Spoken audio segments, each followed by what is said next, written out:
beautiful morning. We got some sunshine this morning.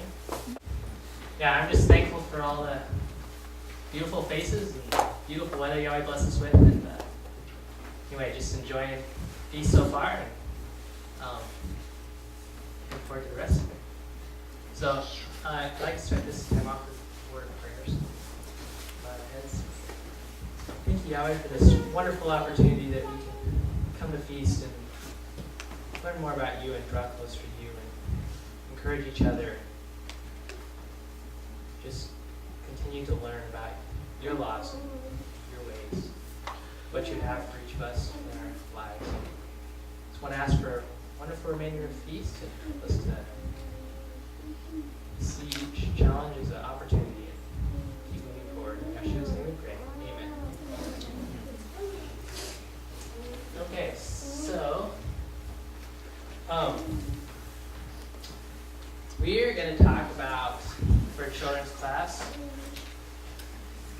we're going to talk about selflessness and some of the ways that we can apply that in our own lives and what it means.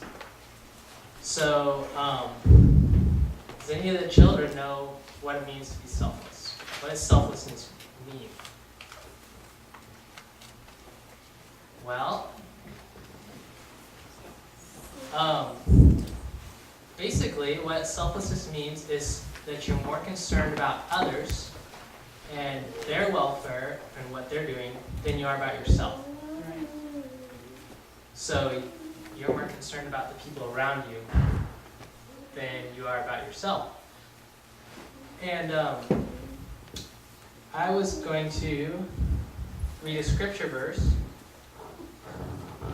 about Yahweh's law and this concept. And it is in Matthew 22, 37 through 40. And Yeshua said this law binds up all the law and the prophets together. So this is pretty important that we need to think about.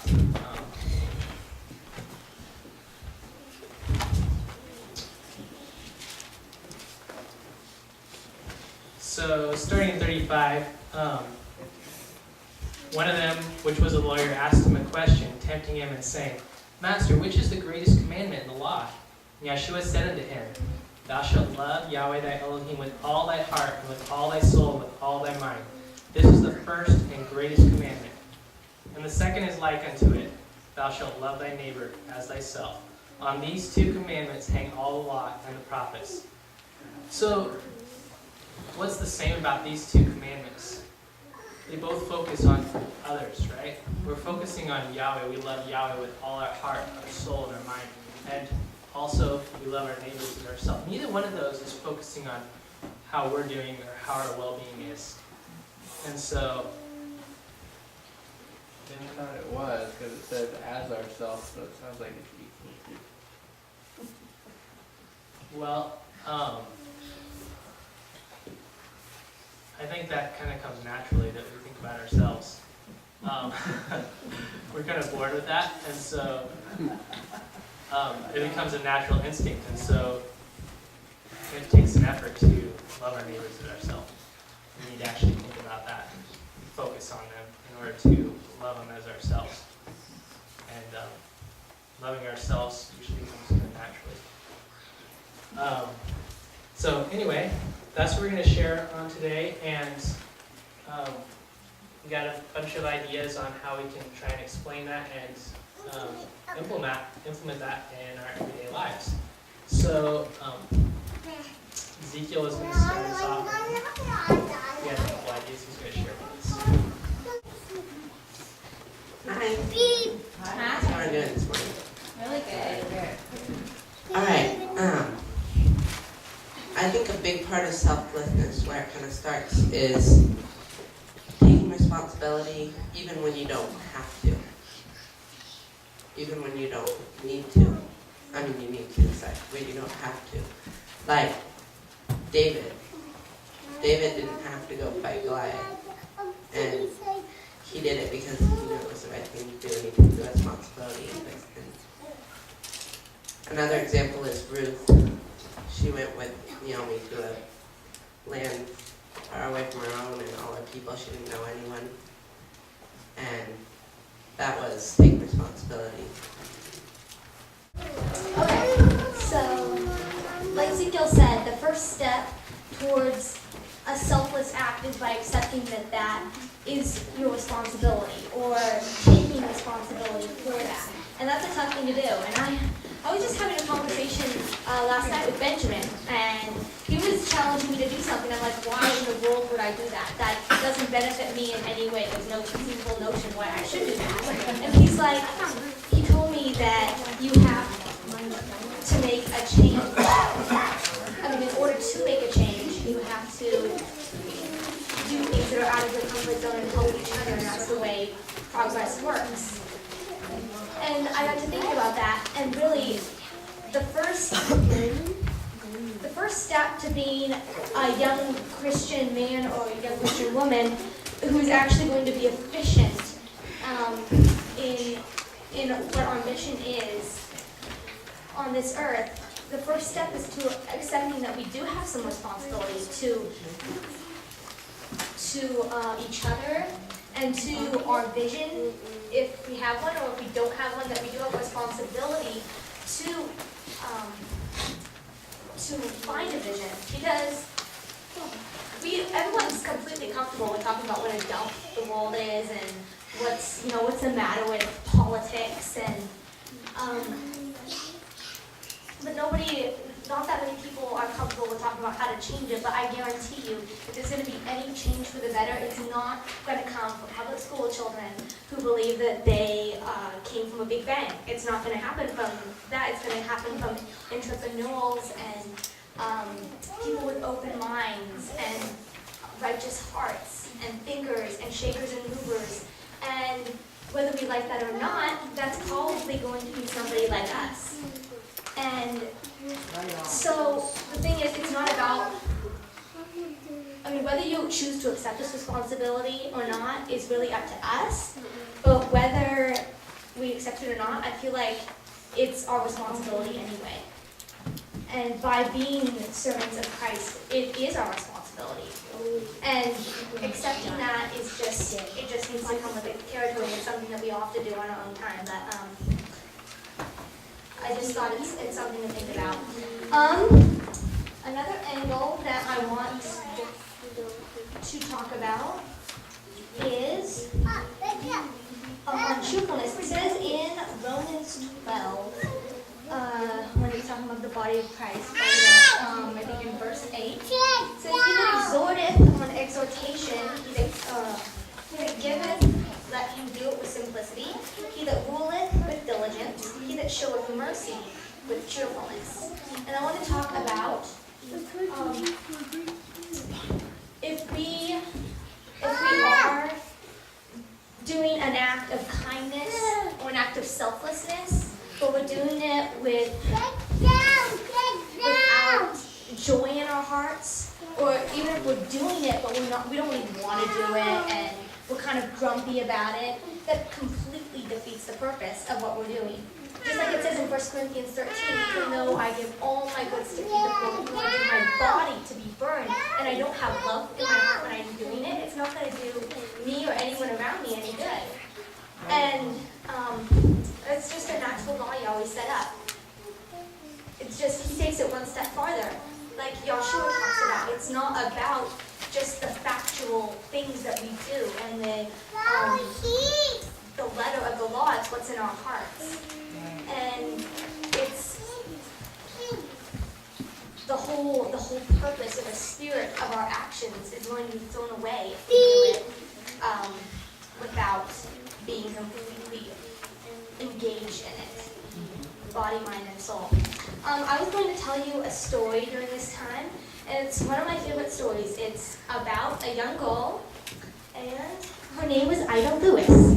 And I don't know if you guys have heard of her. She was a lighthouse keeper in Rhode Island, and she moved to the lighthouse when she was 14, and her father was a retired Coast Guard. He worked with the Coast Guard, and his health wasn't great, and so he retired from the Coast Guard and moved to a lighthouse. And he had 4 children, and Ida was the oldest. And sadly, when they had just been there about 6 months, her father had a severe stroke and was left almost completely helpless. And Ida had a sister who was a little bit more sickly, and her mother wasn't great in health either. And so she took the responsibility of the lighthouse. And that's a lot for a young girl to take on. She was taking care of her siblings, so she drove. So this lighthouse, it was called the Limehouse Light. Anyway, the Lime Rock, light. And it was located on an island out in a bay, and it was away from shore. And so she and her mother wanted the children to continue getting their education, so she would row them every morning to the shore, and then she'd pick up whatever provisions they needed and row it back. And at night, she would trim the wick, and she had to, like a lighthouse is kind of like a baby. You have to get up in the middle of the night and make sure there's oil running, and you have to polish the glass, and that was all her responsibility, and she took that on at age 15. But this story isn't just about a little girl who trimmed the wicks and took care of the lighthouse and took care of her family. She took it one step farther, and she became known as the heroine of Limehouse Rock. And what she did is you can imagine rowing to the shore every morning and every afternoon in a heavy wooden boat. She got pretty good at rowing, and she got really strong. And they had a great view of the whole bay from their light. And so one day, her mother she was suffering from a cold or something, and she was inside, and her mother noticed there was a sailboat, a pleasure boat with 4 young men on it. And one of them had climbed up the mast and was rocking it back and forth, trying to goof off, and he ended up capsizing their boat. And so her mother called Ida and told her, look, there's some boys that just capsized in the harbor. And so Ida took her boat, and she ended up rescuing them. I believe they lost one of them, but she ended up rescuing 3 of them. And another time, 2 soldiers took a boat in the stormy weather across the bay to the fort that was across the bay, and they ended up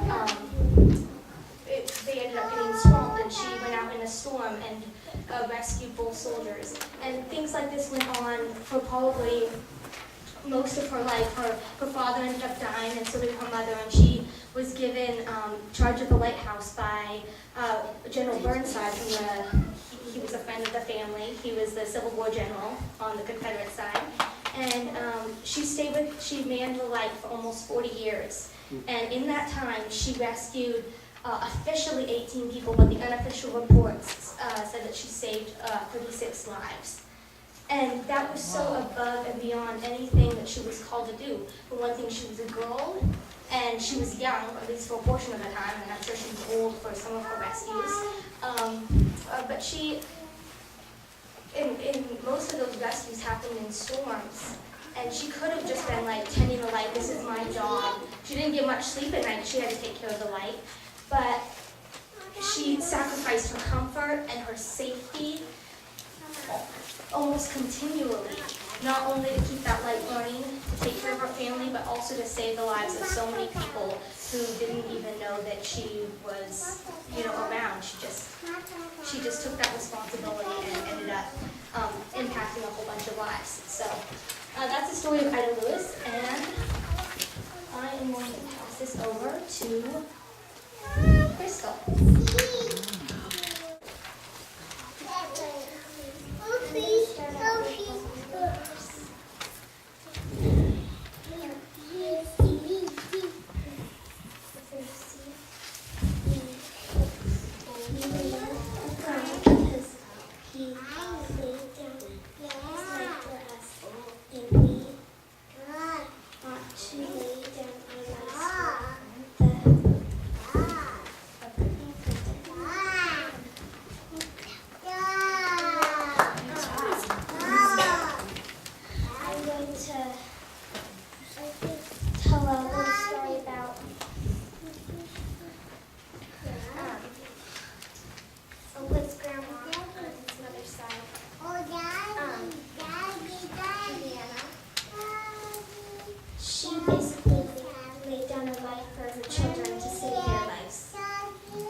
she ended up dying because starving to death and her children's life.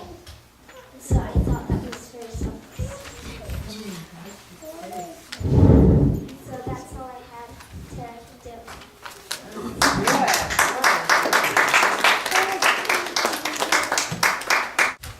Okay, so I was going to talk about selflessness in reference to relationships and how when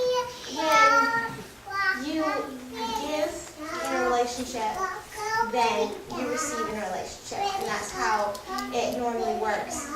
And also, like how a relationship, I really appreciate what Zeph said in the beginning about the golden rule and how it all comes together with Scripture.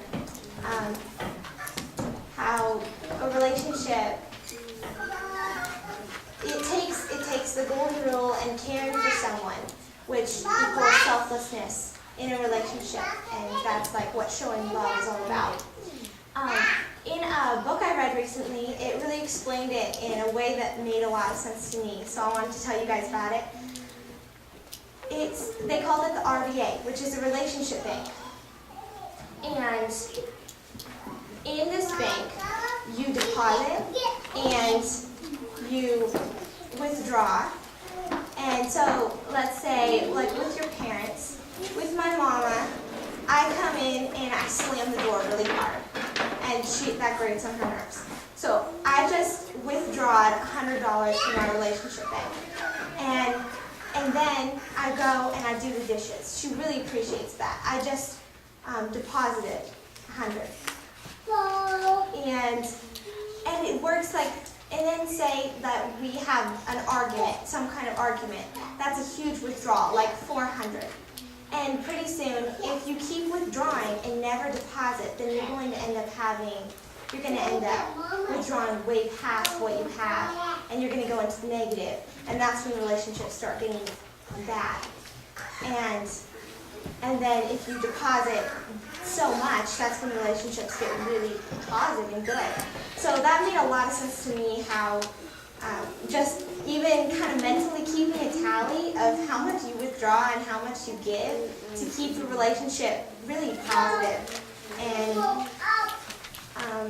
I think it all comes down to being selfless for that person. And it all works, like there's a natural law of Yahweh that it just works that way. You deposit, then you get back at the same time, which might sound selfish if you're always depositing just so you can withdraw, but that's how it works naturally. So that's just what I had. Okay, I was going to read this scripture verse.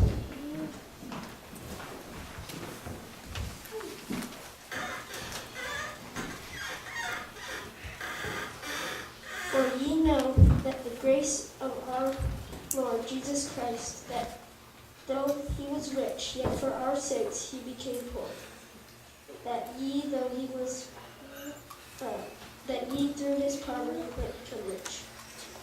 That's 2 Corinthians 8, verse 9.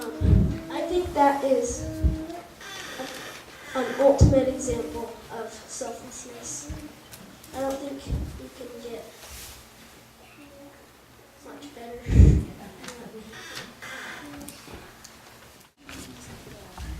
Why, Elder Jane Pickens Lewis! I never expected to see you here, my dear. It's amazing to see you as well, Pat. It's Patricia.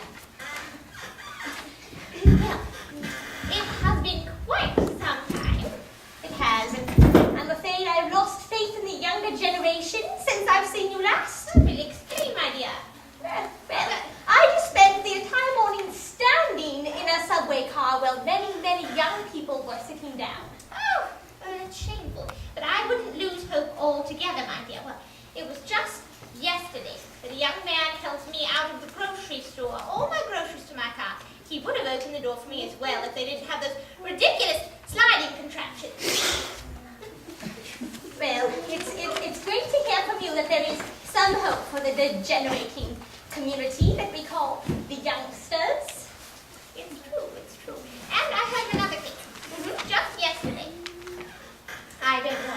abominable thing to you, but I was reading an article on the internet. Okay. Abominable thing. I wouldn't call the internet an abominable thing, my dear.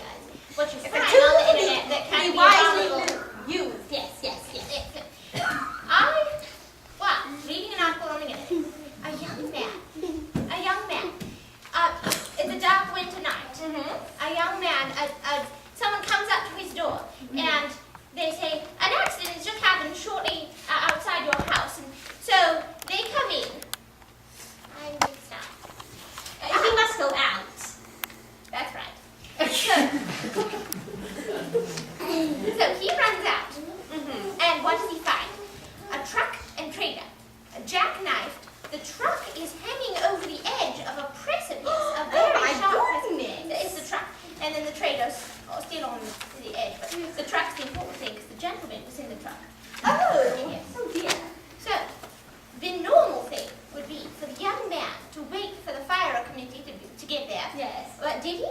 No. He climbs down the steep bank, onto the truck cab, breaks the window, and pulls the gentleman up and onto the bank. That's commendable, It to be was sure. That's really an example of laying one's life on the line. And you don't hear that much anymore. But then, when you think about it, it's not as much the big life-threatening opportunities of being heroic, those kinds of acts of selflessness that really are the greatest opportunities nowadays. I feel like it's the little things in life that have been lost. Just like you said, the gentleman carrying out your groceries. Little acts of kindness that I feel like are missing in this community. Then again, maybe not so much. I was just volunteering at a soup kitchen, and I noticed several young people helping in the kitchen and asking what they could do to help, and even I didn't have to ask anybody once to wash the dishes because they were volunteers, and they were just so helpful. And I would think you'd be doing the dishes. I don't see why you wouldn't. I was already volunteering at the soup kitchen. Let's not push it.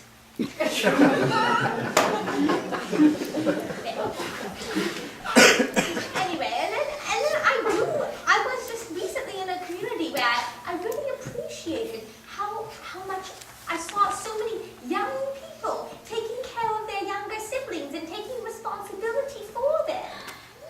It's quite commendable. Yes. Well, Esmeralda, as much as I've enjoyed our lovely chat, I really must be going because I have grandchildren. Yes. But I feel like we should make sure that we notice what the younger generation are doing and let them know that we do see their acts of selflessness and encourage them to do more of it. Because really, we're storing up treasures in the proverbial heaven. Aren't we? Yeah. What a charming face. Yes. Was it comic himself? No. It was very pleasant.